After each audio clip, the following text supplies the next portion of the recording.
Well, good morning, everyone, and welcome to NPU Live. I'm Keri Rodriguez. And I'm Tim Langan. Today is June 3rd, 2020, and we are so glad to have you with us. Hopefully, it'll be a little bit of a warmer day today. We've been turning on the heat here in Boston, Massachusetts on June 2nd. June 2nd, I fought it, and then I had to put the heat on to 65. Yeah, you can tell we're in our 40s now because this guy was walking around the house saying, "I'm not turning on the heat. I can't turn on the heat." We had to turn on. I turned the heat on. You can't deal with that. But yeah, hopefully a sunnier, warmer day here, and hopefully a sunnier, warmer day across the country. But we continue to deal with protests across the nation in the wake of George Floyd's death. Folks, grappling with really critical issues impacting our society and hoping that they can fight for change. And many of those protests across the country have been peaceful, where the protesters have been able to raise their voices, raise an important conversation with members of the police and other systems that also need to confront the institutional racism that has existed generationally in our country, having very, very critical conversations. In other places, there has been unrest. That's right. And just having the conversation before we started this broadcast with some of the folks from Texas who are going to be joining us, just still stunning to see the response that you get when Black and brown folks show up with signs versus white people showing up with AK-47s at some of our state capitals. Just the difference in the way that they're treated, the way that things are handled. You're seeing military police, tear gas, rubber bullets, with people who are showing up to just have their voices be heard and just, showing up with signs and banners and singing and yelling. But then you have white folks showing up with AK-47s at state capitals, and they're welcomed with open arms. You don't see the military police. You don't see any kind of unrest there. It's stunning the differences in the way that these protests are being handled. Just a few weeks ago, I mean, Tim, the ridiculous people showing up demanding that states be reopened during a time when we're dealing with the deadly virus, COVID-19, which has kind of fallen off the radar. I don't know. How are you feeling about this? I take a look. I understand the people in the streets.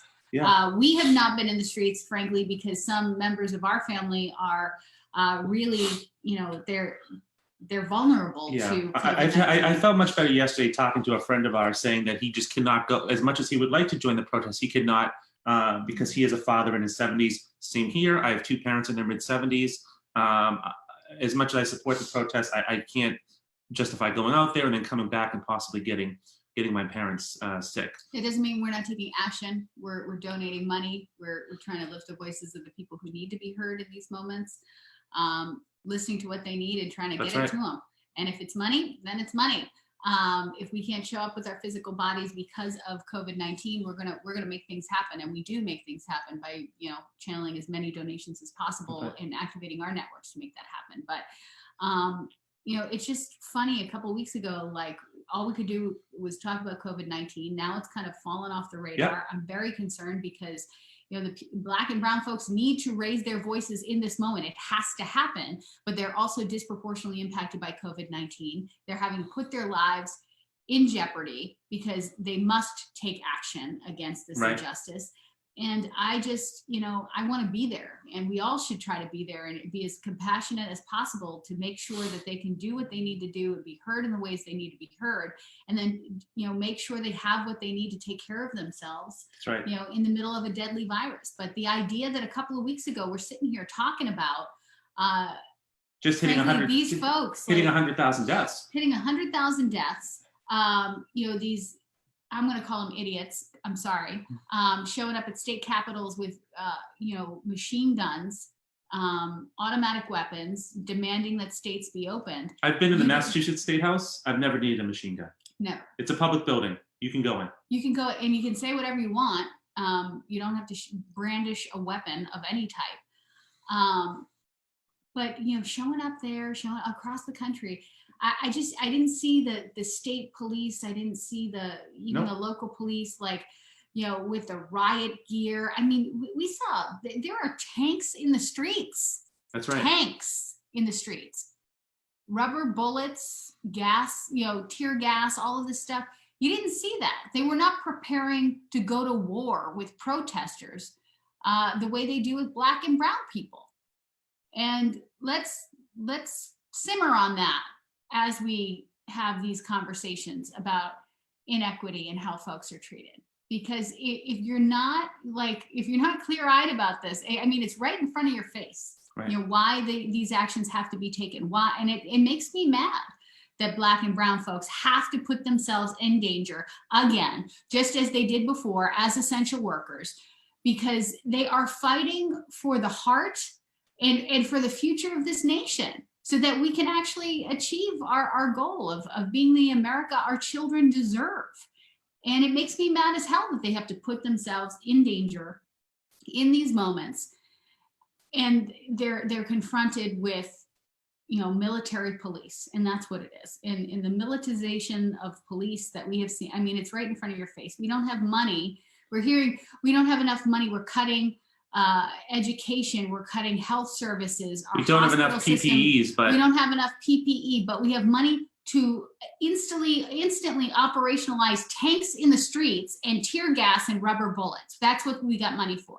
We got tank money. We don't have PPE money. I don't get it. I don't understand what that's about. So again, another morning where we talk about, the disparities, the inequities, and it's a lot wearing on the soul of families across this country. So hate to start off the morning as a bummer. We like to start this broadcast out with some joy, with some fun, with some connection, with some solidarity. But these are dark times that we deal with. So yeah, we got to start there, Tim. We got to start there. That's okay. What else That's is in okay. the news? The truth. Well, we're talking about COVID-19, and again, it has not gone away. My concern is that the new normal will be that, hey, people just die of this, and it's not a thing anymore. People think they can go where they want to go and walk around how they want to walk around without a mask, and the numbers just increase. Right now, the case total is 1.87 million, with the deaths hitting 108,000. And we're going to be releasing, as we do every single week, we have a weekly tracking poll. The National Parents Union, we have our finger on the pulse of what families are thinking and feeling. We don't just do it anecdotally, although it is wonderful to have parents across the nation joining us on this broadcast reaching, all of our broadcasts reaching over 1 million families across the country every single day. But we are also backing it up with data. So powerful to listen to Crystal Williams yesterday, yes, talking about her experience from Newark, another city, very proud to be protesting, to have folks heard, but doing it without having the intervention of anarchists who are burning things down to try to undermine the voices of the protesters. But she was talking about what she's doing with her kids. That's a mama with 7 babies. And if you think a mom with 7 kids is not looking forward to summer camp, whew, you are crazy. You don't know what kind of life folks are living. And she's saying, nope, I'm gonna keep my babies close to home. We're gonna figure this out together. And we're gonna keep them busy. We're gonna keep them happy. We're gonna keep them learning. And we're gonna take things into our own hands. Here in this house, we're doing the same thing, trying to figure out how do we keep boys busy. We're in the city here. We've got 5 boys between us. It's going to be a long summer. You got to keep them active. What do we do? Yeah, but we're not rolling the dice. No. And from the data we see from our polling across the country, families not rolling the dice. They're taking this seriously. I don't know how many other ways we can say it.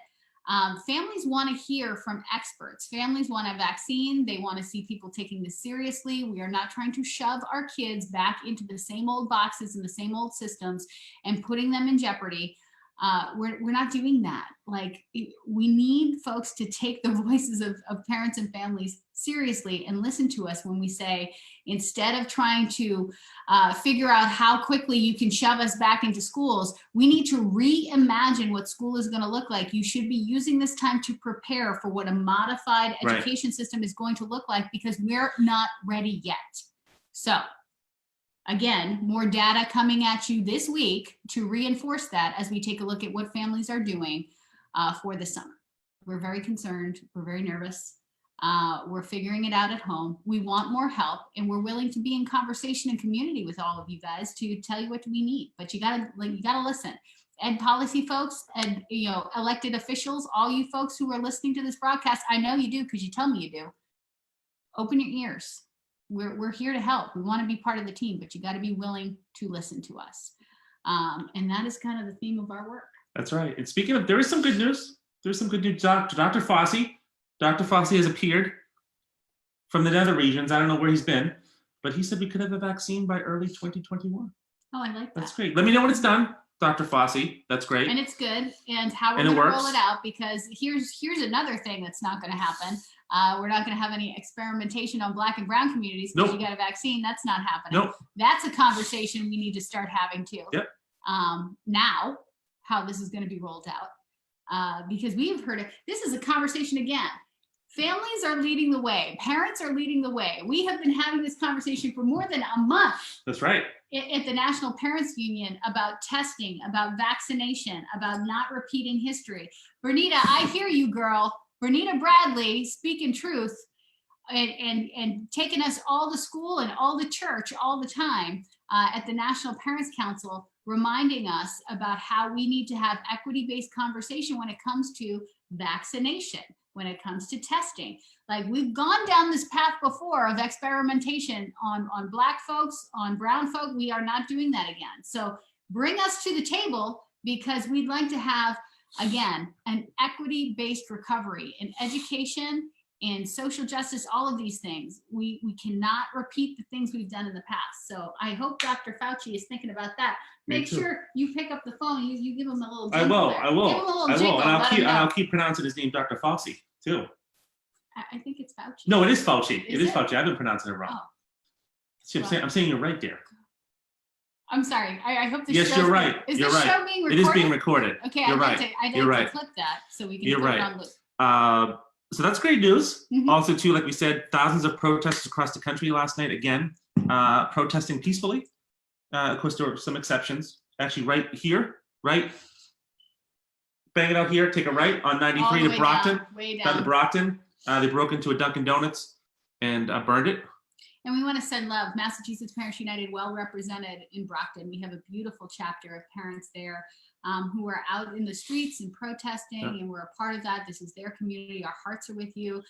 Jed Horesco, too, our friend, tremendous dad who was out there walking and marching in the streets. I believe he and his son were hit by tear gas. They are okay, but our organizations, our families are in the streets fighting for their lives and fighting for justice, and our friends as well. And we want you to know our hearts are with you. It's not okay. I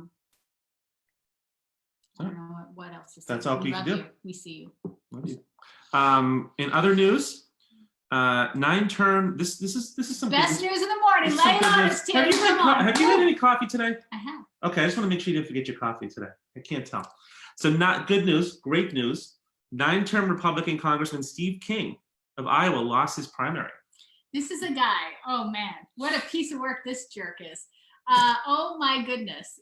This is a guy who literally says things out loud like, so what's the big deal with white supremacy? Why is white supremacy offensive? Yeah. But the people of Iowa elected him 9 times. Again, I have some feelings about Iowa having the first caucus in the nation, because I don't, a lot of people do.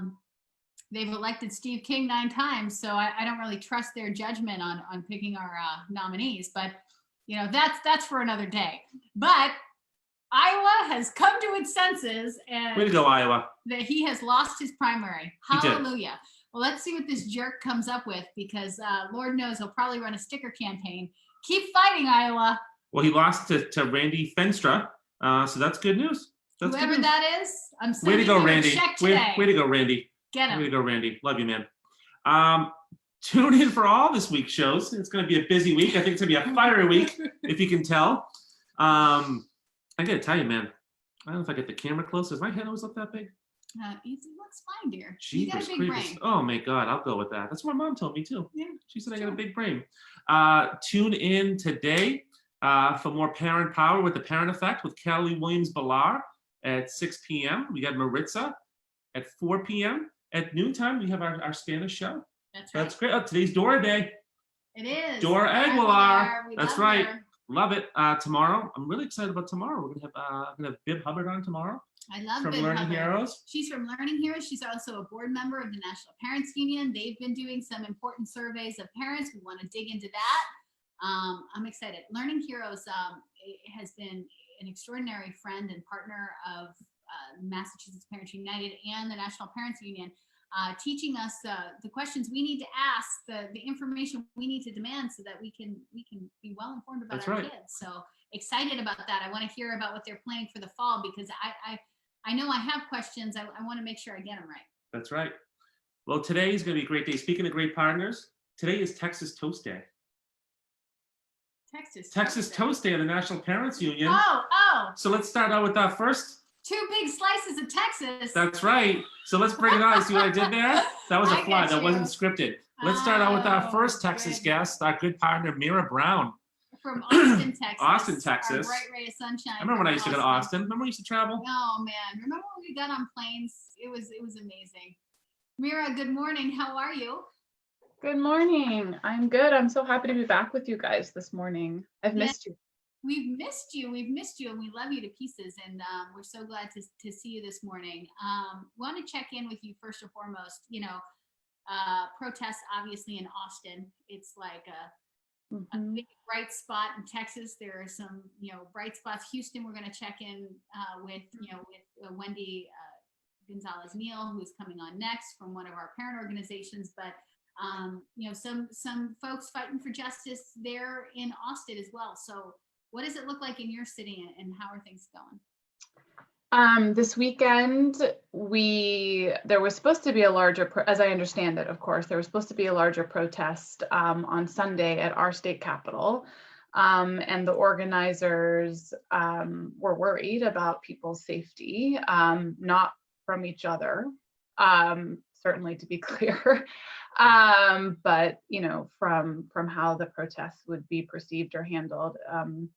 So it was canceled. However, people still got out there and they marched through down Congress. And but unfortunately, I think we were watching it with our son.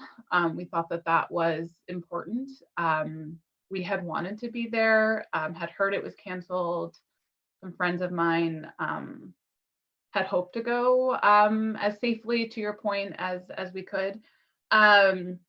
But then the tear gas started, and I ended in similar images. I think there were some riots at night. Austin is a fairly small city compared to Houston and other cities, right? So we're not seeing the numbers. It was amazing to see the crowds in Houston. But Dallas is another big city here. People are going to the streets there. It's a big state, and there's a lot of work to do in the state. So a lot of work in the South and in Texas, especially. So, as a mom, as a white mom, very privileged boys, it's been really, really, it's been a renewed sort of wake up call to me, quite frankly. And we spent the weekend watching videos, talking. I have a 2-year-old, so couldn't, but with my 6.5-year-old. A lot of talking, a lot of questions, a lot of approaching it head and heart, information and knowledge, but heart, compassion, empathy. Really, we've talked about empathy, really sort of trying to express feelings of, we need to empathize. We need our friends and our neighbors and our communities to know they're not alone. In this. And so it was a start. It's just a start, but that was our weekend. And the last couple of days, they haven't, my gosh, Gabriel asked good questions. Kids ask tough, good questions. And it should be. That's what we kind of want to get into this morning. But before I hope you don't mind me asking you kind of a personal reflection.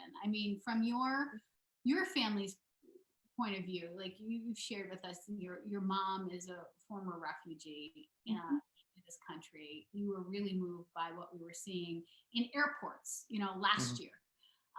and had to share that as a family conversation. Mm-hmm. I find that, my kids, we were a part of that. We've been a part of, the immigration fight. We've had to have really, like, I remember when Donald Trump was elected, like having this crushing conversation with the baby, like with David, saying, Mommy, your last name is Rodriguez. Do you have to leave now? Like, I'm brown.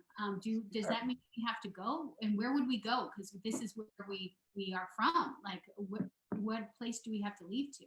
Yeah. And so now watching this unfold, it's another conversation.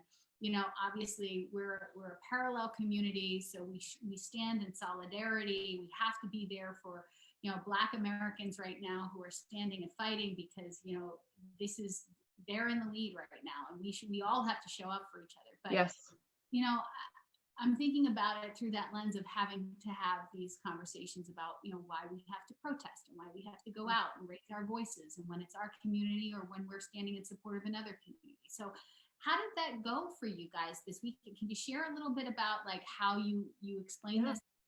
And what's really fascinating, I'd love for you to touch on the differences, because we started this broadcast today talking about the differences in reaction to protesters, given their skin color. I mean, it's so obvious. So talk to us about what that was like.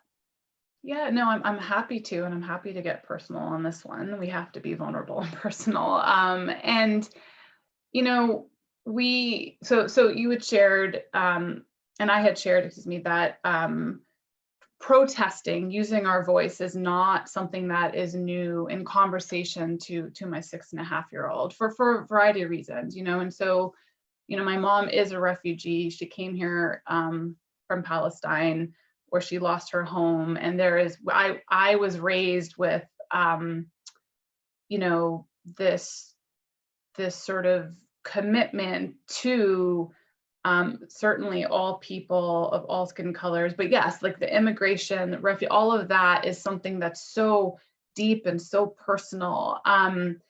And my mom was on the front lines when they were putting Muslims and families after 9/11 in detention centers in New York City, and we were protesting, and we were on the front line, and so that, and those are the stories. We talked to, she didn't want to be called grandma because she's too young for that, so she's called Emmy, but anyway, her name's Amira, my name, but Emmy, this weekend, it's because I thought it was really important for Gabriel.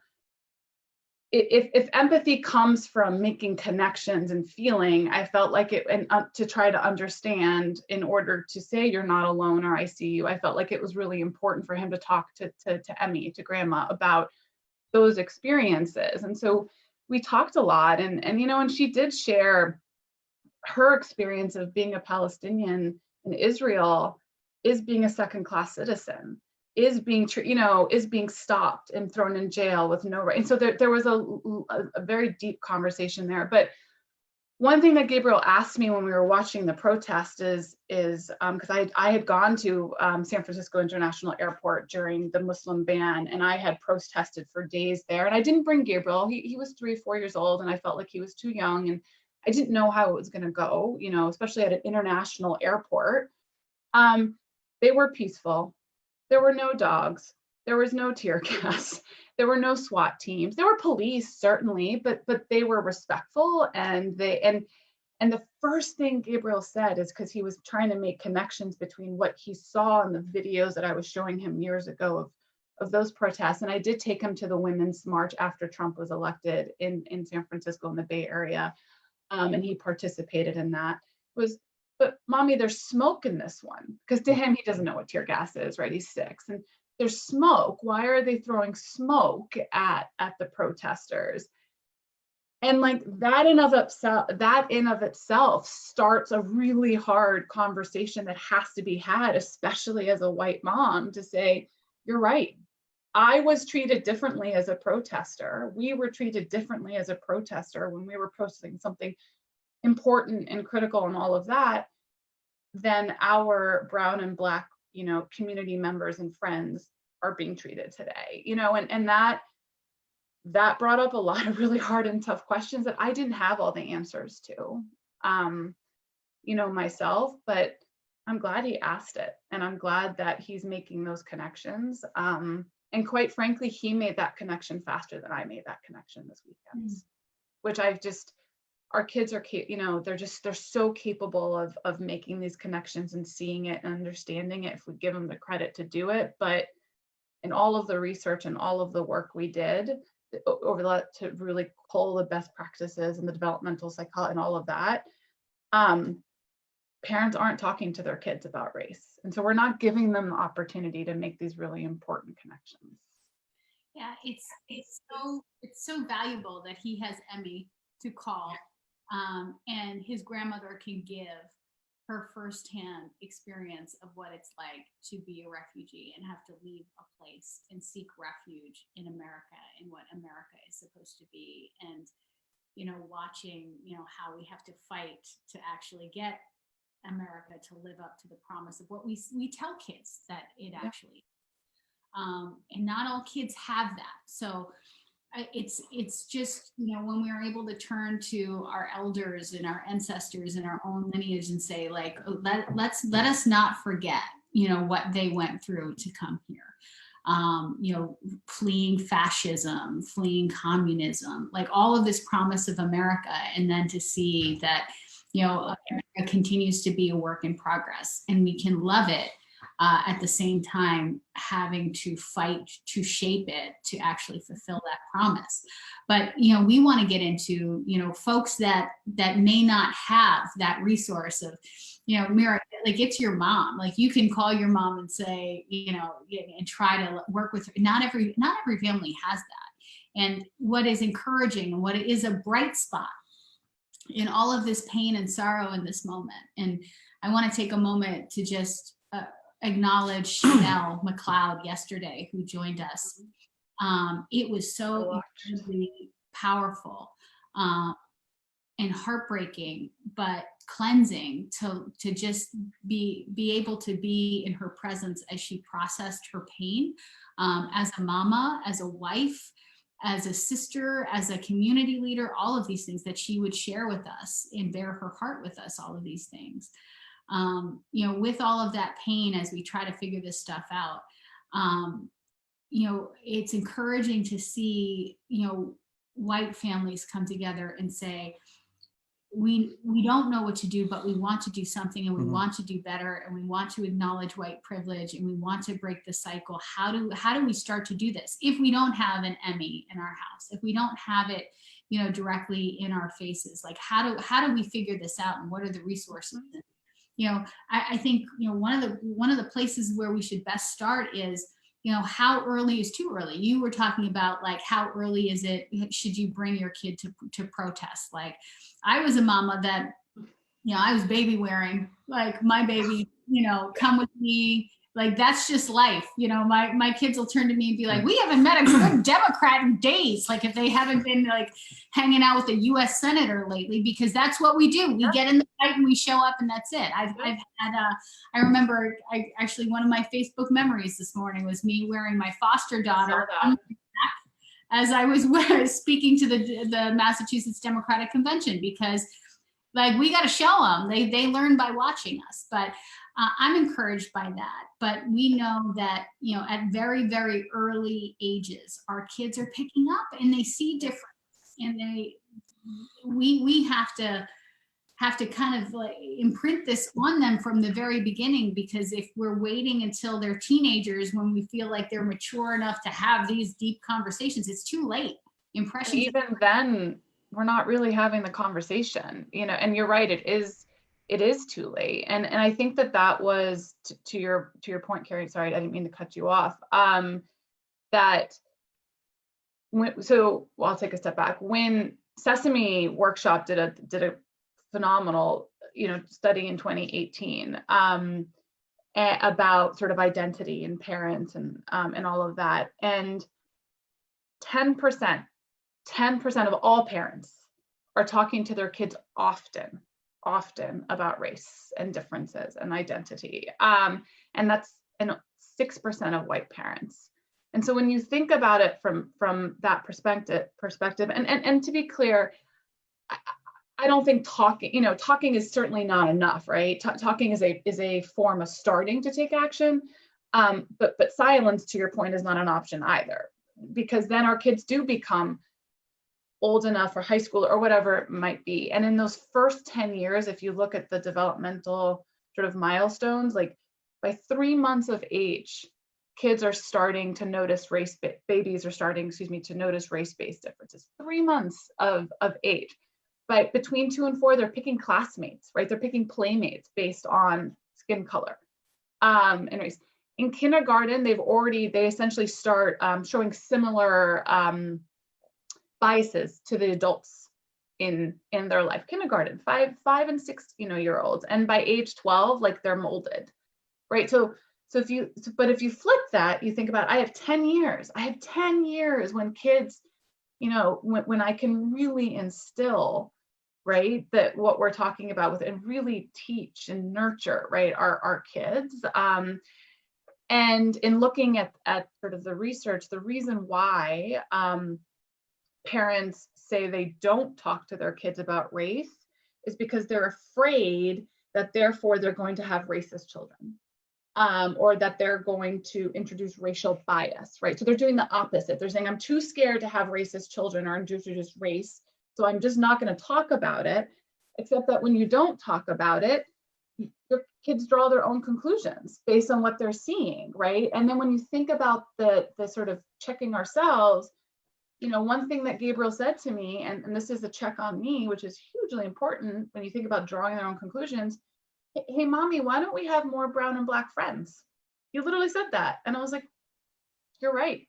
And that was a really tough conversation to have, because certainly while he has Emmy and we have this background, like, we're not black, we're not. And so, and there's a perspective. And so they draw, right, who knows what conclusions he's drawing by the neighborhood we're living in, right, which is overly white, quite frankly. And Austin is a very segregated city, as most cities, especially southern cities, are still, and so to your point about it, kids draw their own conclusions and they pick these things up. And I think what's really, sorry, I'll stop there for a second. I'm laughing right now, just thinking about like how this kind of plays out in our own little bubble here. Because, just, I want to say 6 months ago, 8 months ago, we were having a conversation about Donald Trump. And I actually am a little bit worried with my kids because they trust Black and brown people, and they have some mistrust of white people.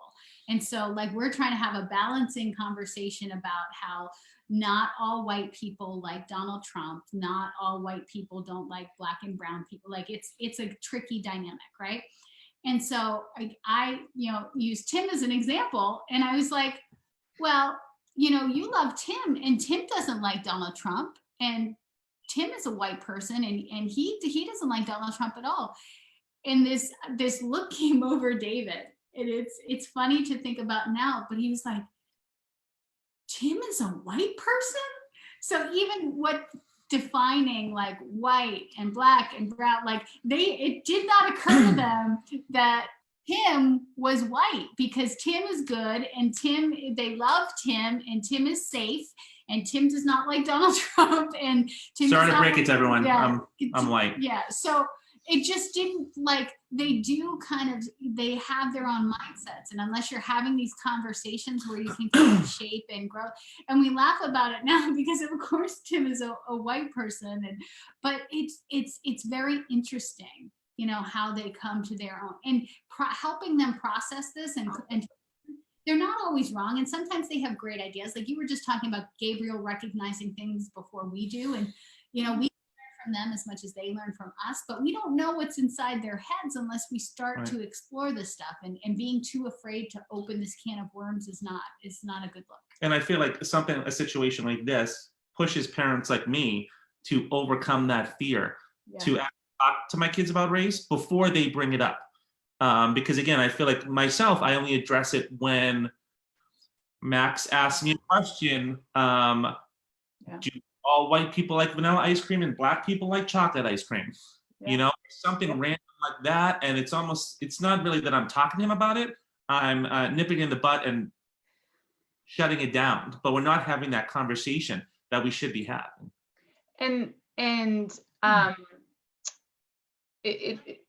Yes, and what's interesting about that, and sort of going to some of the what I've sort of curated and pulled from, just to be clear, we looked to leaders of color, we looked to the developmental research, we read and read and read for the last 4 days to make sure that what we were putting forth was best practices, inclusive, and all of that. And there was a couple of really interesting, to your point, Tim, points on that. So the first step is checking that they say that leaders and experts say is you got to check your own biases first. We all carry unconscious biases with us. We just do.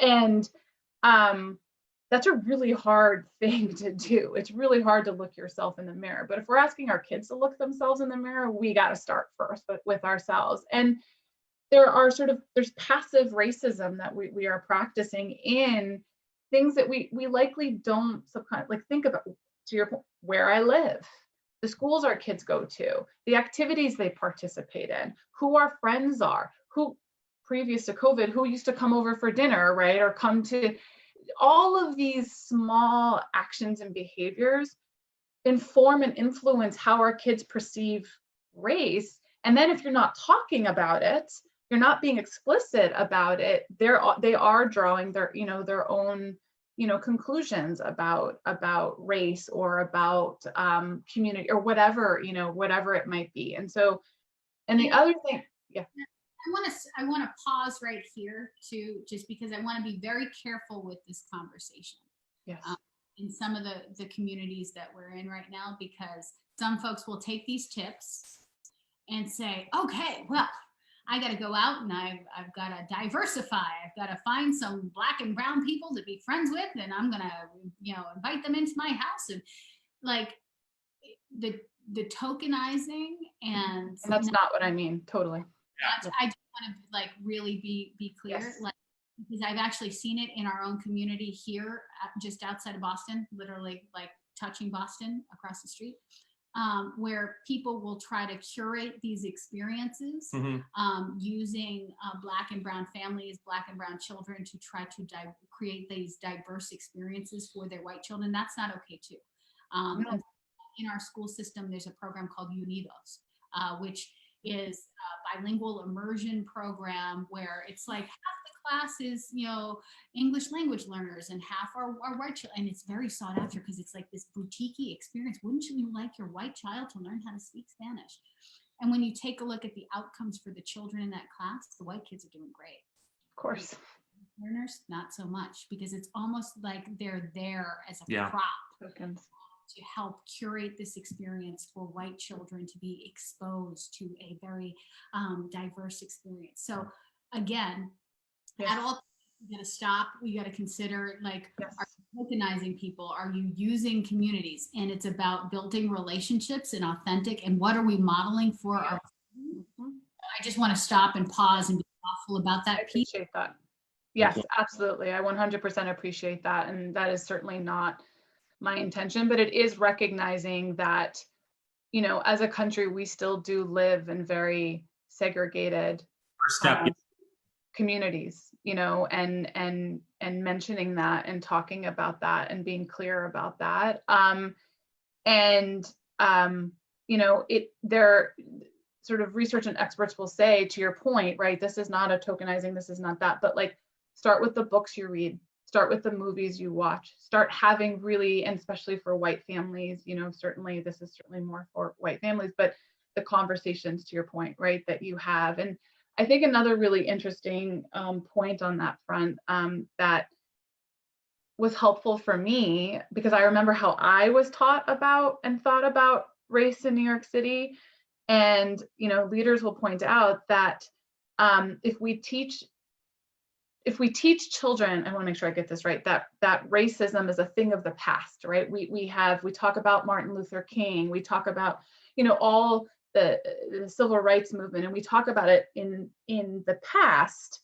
and that today we are all equal. And I so remember those words, right? I remember as a kid hearing those words, right? As that today we are equal. Then kids mistakenly assume, again, they're drawing their own conclusions, that therefore what's happening is justified because we're all equal, right? And so what that actually means is that as parents, we have to educate ourselves on the history of systemic racism in this country in order to truly educate, right, and inform our kids on it. And sort of saying it's this thing of the past is not actually helpful to the conversation. And that was something I read over and over and over again.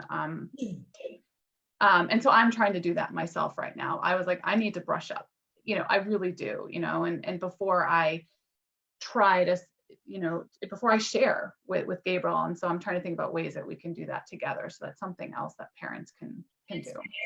That is critically important, because I think we had been in this mindset where we thought we were in a post-racial society, where, oh yeah, it was popular to say, well, I don't even see color. Of course you do.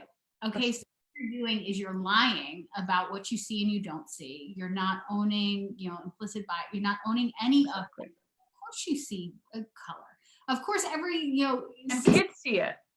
Kids see it. Right. When you're saying I don't see color, you're lying to your kids, you're lying to yourself, you're lying to the person you're talking to. Like, it's not a truth-based conversation. And how do you be in a relationship and in community with someone else and have that based on trust if you start with a lie? So of course we see color. Of course there are differences. We should not be afraid of differences. Like, we have to acknowledge and really celebrate differences and understand that not everybody's going to have the same perspective. But again, like, we're starting to emerge in ways where we can have a grown-up conversation and say, yes, we do see different colors and there are different experiences. That doesn't have to be bad. But when it gets bad is when we start vilifying particular colors and experiences and cultures, and all of that is where the problem is. Not that there is difference. The difference is not inherently wrong and bad and evil. It's the structure, the prioritization that we place on these differences, that is where the problem really lies. And it's actually, it's again, it's like literally saying exactly, right? Not that, we're all, again, but that we are different from each other. And it's interesting you say that, because one of the things, and it's in the tip on our website from the I think it may have been Dr. Ibrahim Kendi who said this when I was but like, what I've learned you don't say is that we're all the same, or we're all the same on the inside, because then what you're actually doing is not actually, we are different, and to your point, and that is normal, and we do have difference, right? So it is especially, I think, for parents and how we were taught or how we were raised, again, especially for white parents of privilege, like, this is very different than what we were taught and how we were told, right? And so it is changing how we approach this conversation. It is educating ourselves, and it is getting uncomfortable in order to feel comfortable to say, like, these are the conversations we need to have. And oh, by the way, right, like, this is not just a one-time thing. Over and over and over and over, again, at the dinner table, at breakfast, when you're reading books, when you're learning something, you're constantly drawing these connections and having these conversations is something else that they say you just have to do. Because again, kids learn from everything around them, and just because we're not having this conversation doesn't mean that they're not hearing something at school, that they're not seeing something on the media that they're watching or whatever it may be. And it's interesting when I compiled all of this, and there's a whole ton more of people would like to see it and that we can't get to. I'm not living up to everything that's in there that I should be doing as a parent. And that was really clear and really uncomfortable. And I want to do better, and I am going to do better, with Gabriel. But it's things that we do every single day that matter. It's not the one-time conversation. It's a start, but it's not the one-time conversation. It's the actions we take every single day. And so I think if anything else, right, this is a beginning. And the last thing I would say, because I want you all to be able to get to your next guest, is that, you know, sort of step off the sidelines, I think is something we've heard over and over and over again.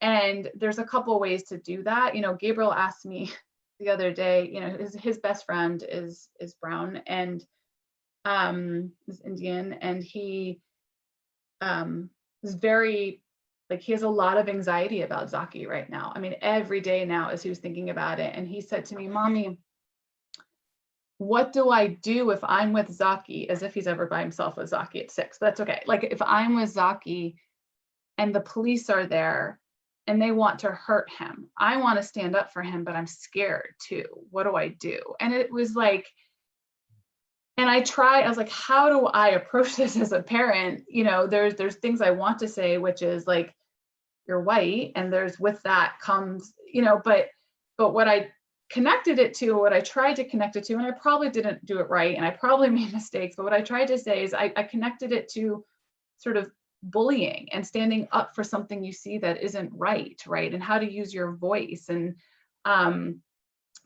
so I think teaching, you know, those are actions our kids can be taking every single day. That I'm trying again to sort of make these connections for Gabriel. I think as parents, we can make connections, you know, for our kids. But he asked me again this morning, like, that is spinning in his head from since Sunday, you know, this morning and again and again. And so I see the wheels turning, and as a parent, it's my responsibility to help him process that and through that. And so if I welcome feedback from you and from others in this community of what I should be saying, what more I could be doing on that front as well. I really think that's the most important thing. And I think I want to leave it here, because there are incredible resources. We're going to be promoting the hell out of this, because you've done an incredible job of curating this. We've put some really spectacular books that help parents discuss race with children up on our Facebook page, including the Malcolm X book written by Ilyasa Shabazz, a wonderful friend of the National Parents Union. You know, this is a progressive conversation. And I mean that in that, you know, you're not going to do it perfectly. None of us are doing this perfectly. None of us do parenting perfectly, you know, in the best of times and best of situations, and, you know, trying to teach our kids how to use a knife and fork, let alone talk about race. But it's about having the willingness to acknowledge the things that you don't know, remaining teachable, you know, and looking for ways to do it better, and doing it collaboratively, and asking for help. And in moments like this, it's difficult to ask. You know, yesterday, you know, I felt very guilty about, you know, asking Chanel McLeod anything other than what do you need? What do you physically need from me? Yeah. Because you are bearing the burden right now. I'm not going to put the burden of help, asking you to help me fix my privilege in this moment. There will be time for that, but being willing to say, like, I'm open to figuring this stuff out. I want to do it better. I'm seeking resources. If I'm wrong, I'm ready to course correct. But like, it's about being open to these conversations, these tough conversations, you know, taking the labor upon yourself and not putting it on, you know, communities to help your kids figure it out, but taking ownership of it and saying, you know what, it didn't start with me, but I'm going to try like hell to see that it ends with me and my kids, and that we have better conversations, and that we move forward. And we're not going to do it perfectly. We can't expect perfection from each other, but if we do it with love and we do it with respect, and, you know, we're going to make that progress that we need to see, and it's going to be incremental. And I hope it stops with our generation that we're trying to with our kids. We're going to have to work at this too. This is generations deep. This is not something that you snap your fingers and instantly recover from. But if we don't start, you know, how do you eat an elephant? You know, one bite at a time. We have to be willing to do this work over and over and over again. And so I think that's just the best way to start. So preparedforsuccess.org is the website, preparedparents.org as well. You can visit. We're going to be breaking this into bite-sized pieces. and directing you to prepare for success, but so much wisdom here. You guys have done an incredible job of curating this, and we really trust you guys. Thank you. Because we understand the approach you take and how you come into this work and the thoughtfulness and the intersectionality that you bring to it. So you're a trusted friend of ours. So we're gonna make sure that our parents see this. So Mira, thank you so much for your work. Thank you for being so thoughtful about this and for this conversation this morning. And my love to the NPU community, all of you, and all the work you all are doing. And we will talk again next week. Right. Thank you so see much. You next Wednesday. Mira Brown joining us live from Austin, Texas. So glad That was wonderful to have this important conversation. Another important conversation coming to us again, part 2 of Texas Toast today. That's right. There you go. Our dear friend Wendy Gonzalez-Neal joining us from Houston, Texas, waiting so patiently to join us. We want to get her firsthand account of what's happening in her community. Wendy, thank you so much for being patient with us. And as we try to figure some of the stuff out, it's mornings like this where we really got to get into it. We got to just dive right into it, take a look at what we can do to help our kids and our families. And you being a part of this community is just so important in representing your turf, in Texas as well. So I first off, how are things going? How are you doing? And how was this weekend for you guys in Houston? Actually doing well, thanks. It was a very emotional, intense day actually yesterday for us here in Houston. But I have to say I'm very proud of my city because we had a peaceful demonstration in Houston to show, the world that we can have something peaceful and not be violent and not show hate. So that's why I show the background of my city. This is downtown Houston. You've got your Houston Strong t-shirt on too. You can't see it. We know it's there. Yeah, I think you can see it now. I'm proud of my Houston. I'm proud of my city. I got to tell you, I want to talk to you, from the Latino perspective, why it is so important that we show up in these moments for Black Americans across the country and show solidarity, and what that was like, as you kind of witnessed this and saw this. It's important to, stand up and fight and, to have your voices heard. Growing up in Houston, we're very diverse here.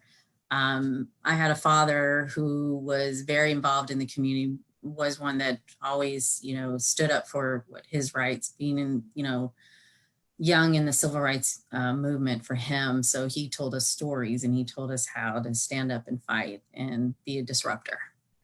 And it's important because that's how we're going to get our message across. But one thing my father and many others have said was, you don't have to have violence to get your message across.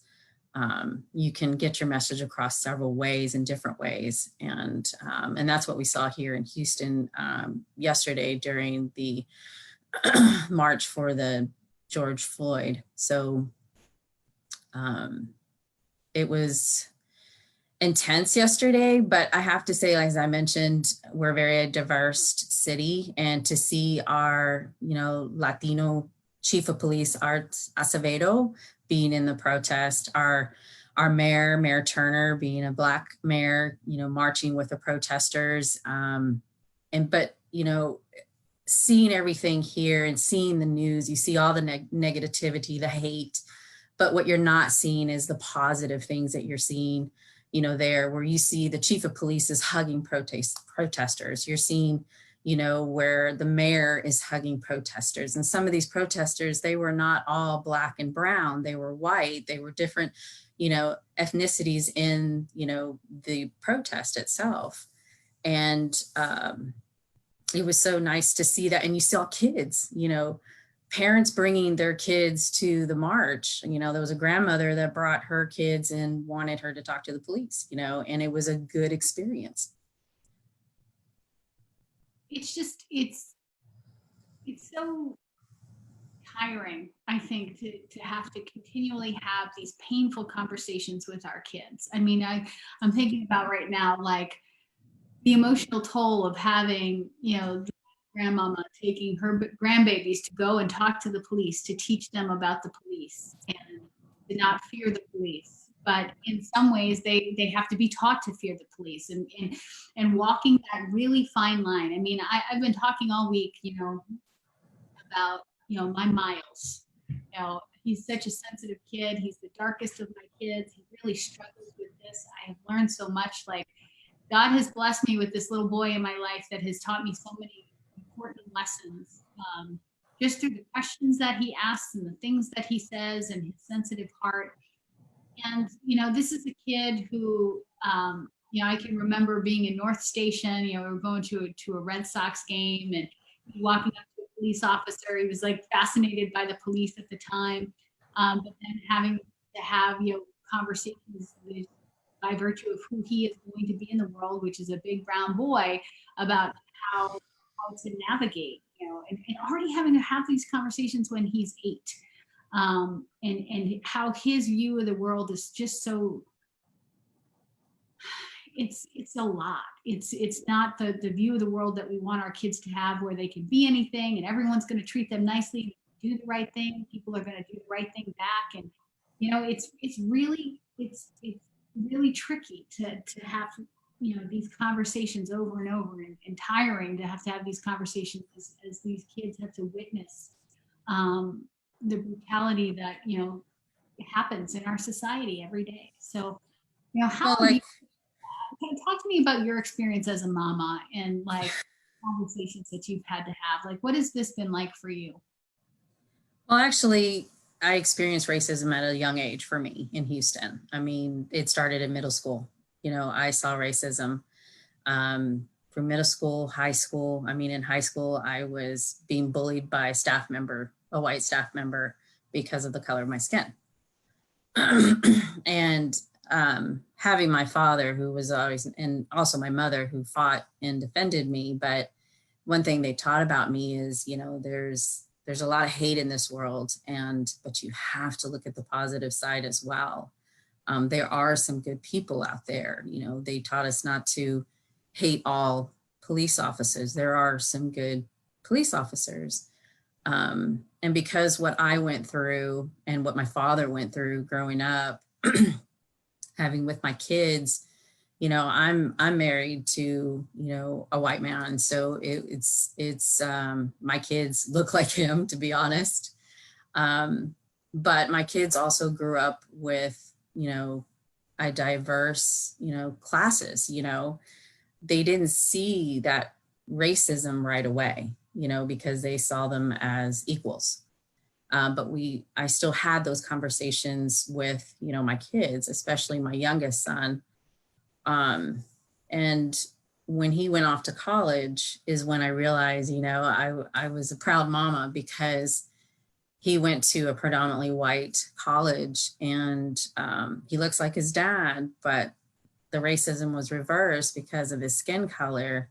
They assumed he wasn't Hispanic, and he was standing up, hey, wait a minute, no, I'm Hispanic too. Why are you judging me on this? Until they saw his name, because my son has a hyphenated name. But, I asked my son how he felt about, what he experienced. And he's like, I really didn't experience that in school, Mom, because most of my friends are Black, brown, or from other countries. I didn't see that. We didn't have people that picked on us because of our skin color. But until I went to college is when I saw it.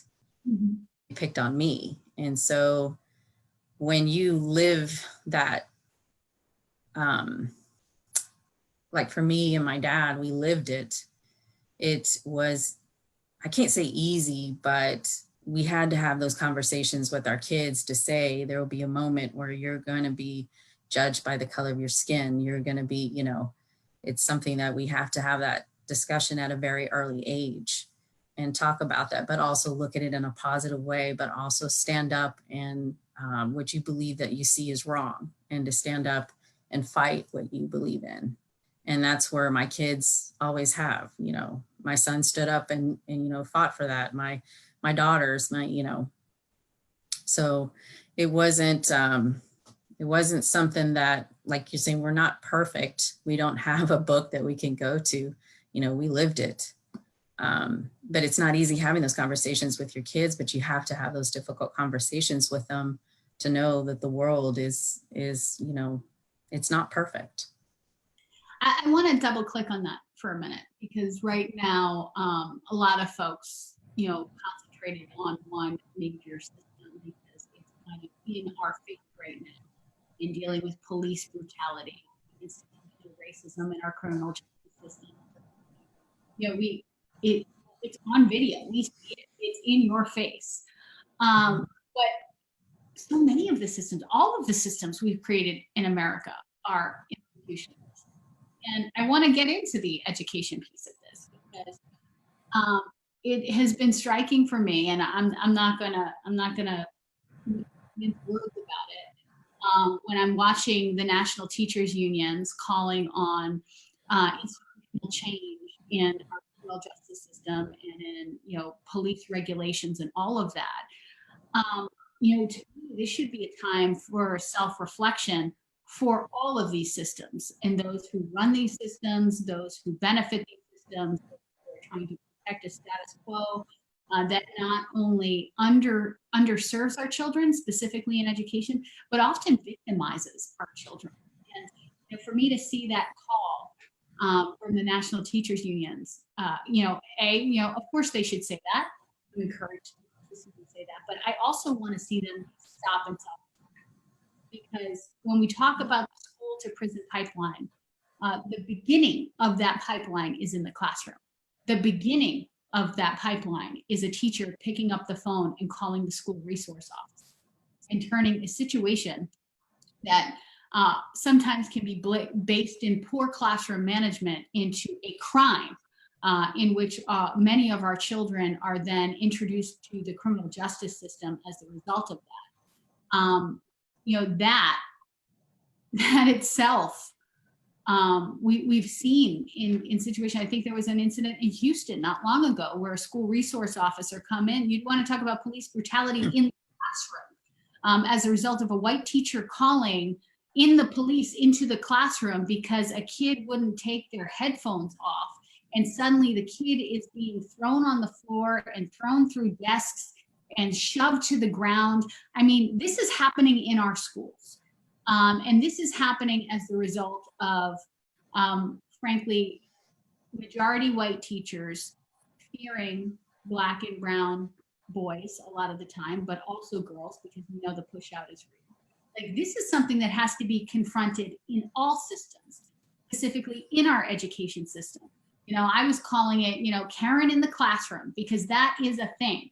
The weaponization of the police, the weaponization of 911 is starting in our classrooms.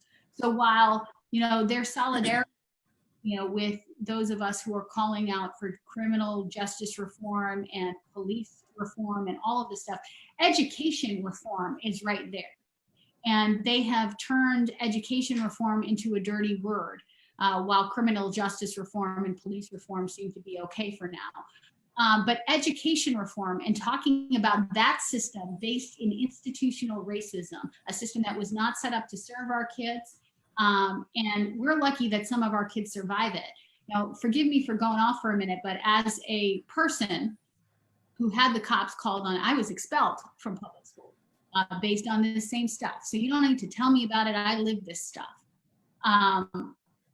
There's a lot of work to do in some of these folks' own houses right now. So if you want a moment for self-reflection, you want to make real change, change starts at home, is what I want to say to all of them right now. There's a lot of work to do in all of our systems, across our government, across our society in this country. So Wendy, I know you know this firsthand too, because your dad had to call the police on a team in your experience. I'm sorry, can you cut out on my side? Out there, but you actually have direct experience with this too, where your dad actually had to call the police on a teacher in your middle school, you know, where again, as you were saying, you know, you were being bullied, you know, by a staff member there. So I want to hear from your perspective, you know, what you think about the reforms that need to actually take place within our school buildings. It does need to change because it still happens, especially here in Houston. I mean, it happens everywhere. I can't say it's just Houston, but I mean, the experience for me, I was fortunate that I had, family members and who, taught me that even though this is a bad situation that I went through, even in middle school to high school, it's to look at the positive side of it, right? Like it was a white principal that was the one bullying me, but it took another white principal to see, like, to stop the bullying, and to where my dad trusted another principal that was white and realized, and then that's what he was showing me, that not everybody that is, against you, because he didn't want me growing up hating whether somebody based on their skin color. He wanted me to see the outcome of it. And it does need to change in our school system because it still happens. I see it all the time. I hear it. There's something, it takes families to speak up and stand up and say, no more. We need to, come together. And here, I feel a lot, especially minorities here in Houston who, especially the undocumented, are scared to speak up because they feel like if I speak up, they'll come against my kids or they'll send me back to my country that I just, came from. And so that's why a lot of them feel like they can't speak up. But here I've shown them that you can speak up in other ways. You can defend yourself. You can defend your child, and how to do that. And I think coming from a parent to a parent and showing like, hey, I went through this, I've been through this, I know, but we can make this change together. And that's what it's going to take for families to do, is to speak up. But I'm also seeing students that are also speaking up and fighting back. It's like, no more, we're wanting to make change here, so it's not just the families are doing it. And you're right, it comes from home, but sometimes it's the student that teaches the parent as well, where we're saying, hey, I need your help on this, or, can you back me up, or, this is what's going on in my school. We have so much to learn from our kids, especially in this moment. We can only learn it by being in conversation and not assuming we know everything. Mm-hmm. Every day on this broadcast. So Wendy, thank you so much for being with us. If you want to find Wendy, she is the executive director and founder of My Child, My Voice, based in Houston, Texas. She is organizing parents to have a voice in her city, in her state, and we're so proud to have her as a counselor for the National Parents Union as well. So thank you for checking in with us this morning.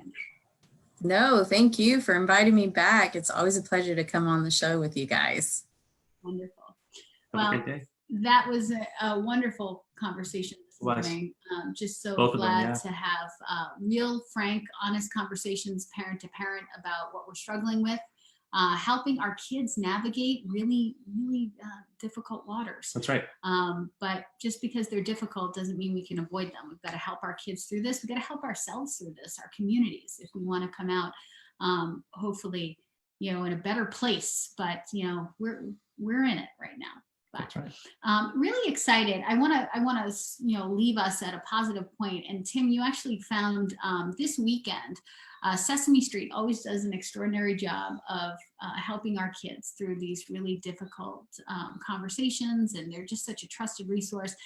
Today, or rather Saturday at 10 o'clock on That's CNN, right. They're going to be providing a broadcast. That's right. CNN and Sesame Street will be partnering for a town hall to talk about race and racism. I'll be using it as a tool to talk about race with my children. And I think everyone else should tune in as well. That's right. And if you're looking for additional resources, our kids love to learn through stories. We've put up a couple of books on the National Parents Union Facebook page that I just think are incredible. One about the life of Fannie Lou Hamer, one about Malcolm X, written by his daughter, our good friend Ilyasa Shabazz. Just so many resources and books that are helping our kids learn through stories, and helping you have some really interesting conversations with them that will leave them in a place where they're not trying to figure this stuff out alone. which I think is really important. Our kids are going to be thinking about this stuff. They're seeing a lot. They're being exposed to a lot. Don't think they aren't just because they're not talking about it. Don't let them navigate this, by themselves. We're here to help, and we're here to help you through it. And so we would just love to be a resource. If you have things that are working well with your kids and other books you'd like to recommend, post on this page. Send us an email, info@nationalparentsunion.org. We'd love to hear from you. And we will be back again tomorrow. That's right. Everyone have a great day. Special thanks to everyone who commented today. David Sanchez, Tashfir Cosby, Jose Manuel Villarreal. Ooh, he was on fire. Dad to dad. He was fired up today. Let me tell you. Yahida, as always. Thank you so much, everyone. I hope you have a wonderful day. Enjoy it.